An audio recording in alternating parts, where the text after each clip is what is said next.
दोस्तों, जब भी हम घोटाले की बात करते हैं तो सबसे पहले दिमाग में आता है भ्रष्टाचार, सत्ता का खेल और जनता के साथ विश्वासघात।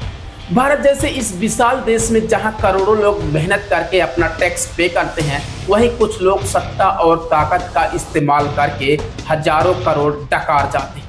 इन घोटालों में न सिर्फ जनता के जेब पर वार किया जाता है, बल्कि इन घोटालों में भारत की अर्थव्यवस्था और जीडीपी को हिलाकर रख देता है।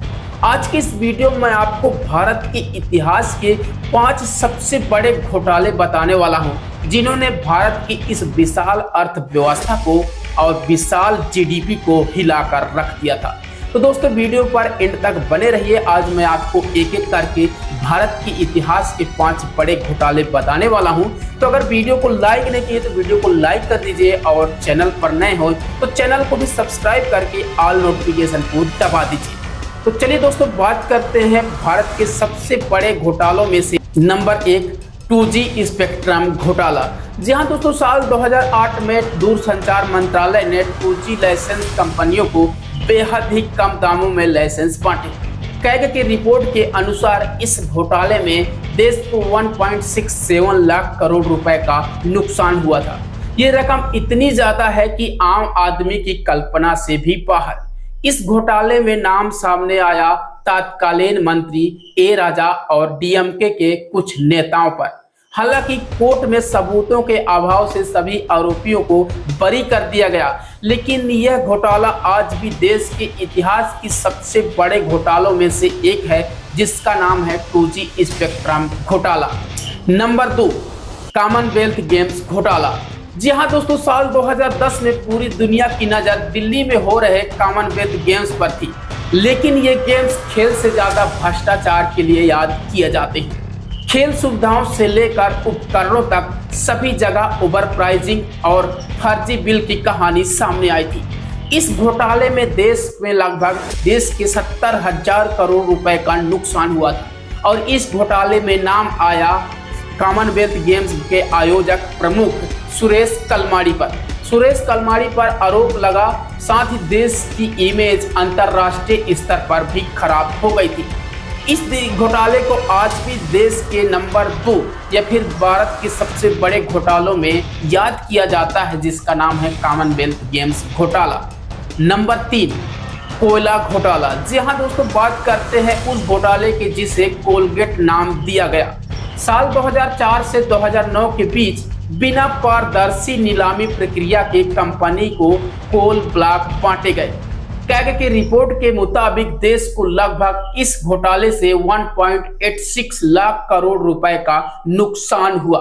सोचिए, अगर ये देश की शिक्षा, हेल्थ और रक्षा पर ये पैसा लगता तो कितनों का जिंदगी बदल सकती थी।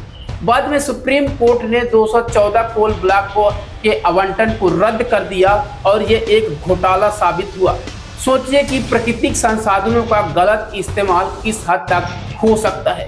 दोस्तों, इस घोटाले को आज भी भारत के बड़े घोटालों में से एक घोटाला माना जाता है।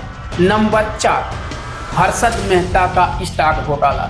जहां दोस्तों, साल 1992 में सब शेयर बाजार में एक नाम गूंज रही थी, वो था हर्षद मेहता। उन्हें स्टॉक मार्केट का बिग बुल कहा जाता था, लेकिन बाद में पता चला कि नकली बैंक रसीदों और सिस्टम की खामियों का फायदा उठाकर हर्षद मेहता ने 4,000 करोड़ का खेल कर डाला। इन घोटालों में लाखों छोटे निवेशकों का जिंदगी बर्बाद हो गई और शेयर बाजार धड़ाम से नीचे गिर गए।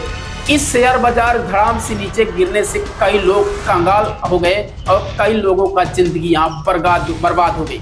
दोस्तों, इस शेयर मार्केट घोटाले में आज भी देश के सबसे बड़े घोटाले में से एक माना जाता है, जिसे हर्षद मेहता घोटाला भी कहा जाता है। नंबर 5, सत्यम घोटाला। जी हाँ दोस्तों, साल 2009 में भारत की सबसे बड़ी आईटी कंपनी सत्यम कंप्यूटर अचानक सुर्खियों में आई। कंपनी के चेयरमैन बी रामलिंग लाजू ने खुद कबूल किया कि उन्होंने कंपनी के अकाउंट्स में से 14,000 करोड़ रुपए का फर्जीवाड़ा किया। सोचिए, एक ऐसी कंपनी जिस पर निवेशक आंख बंद करके भरोसा करते थे, वही कंपनी नकली आंकड़े दिखाकर सालों तक सबको बेवकूफ बनाती रही।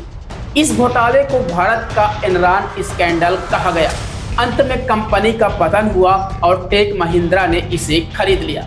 लेकिन इस एक केस ने सीख दी कि कॉर्पोरेट सेक्टर में भी पारदर्शिता बहुत जरूरी है। तो दोस्तों, ये थे भारत के 5 बड़े घोटाले जिन्होंने भारत की अर्थव्यवस्था को हिलाकर रख दी। साथ ही इन घोटालों की गूंज देश नहीं बल्कि विदेशों में भी सुनाई दी। इन घटनाओं ने हमें सिखाया कि भ्रष्टाचार सिर्फ पैसों का नुकसान नहीं करता बल्कि जनता का विश्वास और देश की छवि को भी बर्बाद करता है। आपको इनमें से कौन सा घोटाला सबसे ज्यादा चौंकाने वाला लगा, कमेंट सेक्शन पर हमें जरूर बताएं। अगर आपको वीडियो जानकारीपूर्ण लगा तो चैनल को सब्सक्राइब करें और वीडियो को अधिक से अधिक लोगों तक शेयर करें।